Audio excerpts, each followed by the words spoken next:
Hello everyone. Today in this video we will continue chapter number 5 of class 8th जो हम start कर चुके हैं और हम इनएग्जॉस्टिबल और एग्जॉस्टिबल नेचुरल रिसोर्सेज के बारे में पढ़ चुके थे। आज हम स्टार्ट कर रहे हैं फॉसिल फ्यूल्स। तो फॉसिल फ्यूल्स होते क्या हैं? Fossil fuels are the fuels which were formed by decomposition of the remains of dead plants and animals buried under the earth millions of years ago। मतलब कि बहुत सालों पहले कुछ प्लांट्स और एनिमल्स किसी न किसी रीज़न से अर्थ के नीचे दब गए थे और वो डीकम्पोज होकर मतलब ब्रेक डाउन होकर किस में कन्वर्ट हो गए? फॉसिल फ्यूल में कन्वर्ट हो गए। Example coal, petroleum and natural gas. So one by one हम इन तीनों के बारे में ही पढ़ेंगे। तो आज हम सबसे पहले स्टार्ट करने जा रहे हैं वो है कोल। व्हाट इज़ कोल और इसके प्रोडक्ट्स क्या होते हैं और इसके यूजेस क्या हैं? Coal is a complex mixture of carbon, hydrogen and oxygen compounds. मतलब उसमें सी का मतलब है यहाँ पर कार्बन, ठीक है। एच का है hydrogen and O means oxygen. तो कार्बन, हाइड्रोजन और ऑक्सीजन के कंपाउंड्स का एक कॉम्प्लेक्स मिक्सचर है जिसको हम कोल कहते हैं। बट कार्बन, हाइड्रोजन और ऑक्सीजन को छोड़कर कुछ अमाउंट में नाइट्रोजन, सल्फर और फॉस्फोरस के कंपाउंड्स भी इसमें मिलते हैं। Now coal is found in coal mines deep under the surface of earth. क्योंकि हमने पढ़ा फॉसिल फ्यूल कैसे बने, under the surface of the earth, animals के, प्लांट्स के दब जाने से बने।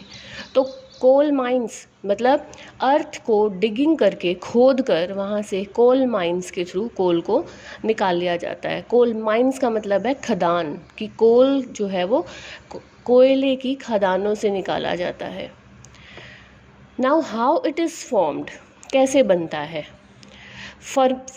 It is formed by the decomposition of plants and trees buried under the surface of the अर्थ। मतलब ये कैसे बना कि प्लांट्स और ट्रीज़, अब देखो यहाँ पर एनिमल्स की कोई बात नहीं आई है, ठीक है। प्लांट्स और ट्रीज़ जब वो buried under the surface of the अर्थ, मतलब कि सरफेस ऑफ द अर्थ के नीचे दब गए थे, तो उनकी डीकम्पोजिशन हुई तो किस में कन्वर्ट हो गए? कोल में। ऐसा माना जाता है that it is believed that millions of years ago due to earthquake, flood and volcanic activities the forests were buried under the surface of earth। मतलब ऐसा बिलीव किया जाता है, ऐसा माना जाता है कि मिलियंस ऑफ ईयर्स अगो, इतने सालों पहले कोई ना कोई अर्थक्वेक, फ्लड या वॉल्केनिक इरप्शन ऐसा आया होगा जिससे कि पूरे के पूरे फॉरेस्ट एज इट इज़, पूरा forest under the surface of अर्थ मतलब सरफेस के नीचे दब गया होगा। और उसके बाद क्या हुआ? Due to high temperature and pressure, क्योंकि जैसे जैसे वो नीचे बैठता चला गया, मतलब सरफेस ऑफ अर्थ के नीचे है, उसके ऊपर मिट्टी की लेयर आती चली गई, तो एक के बाद एक लेयर्स आने से उसके ऊपर प्रेशर इंक्रीज़ हुआ, टेम्परेचर बढ़ा। So due to high temperature and pressure inside the earth in the absence of air, और अर्थ के अंदर एयर तो है नहीं, सॉइल के अंदर एयर नहीं है, absence of air, the wood was converted into coal. तो जो ट्रीज़ थे, जो प्लांट्स थे, उनकी वुड किस में कन्वर्ट हो गई? It was converted into coal, ठीक है। आई थिंक फॉर्मेशन क्लियर हो गई होगी कि कैसे बना। सबसे पहले हम वो पढ़ रहे हैं कि डीकम्पोजिशन से बना प्लांट्स और ट्रीज़ के, और कैसे मतलब प्रोसेस क्या हुआ होगा।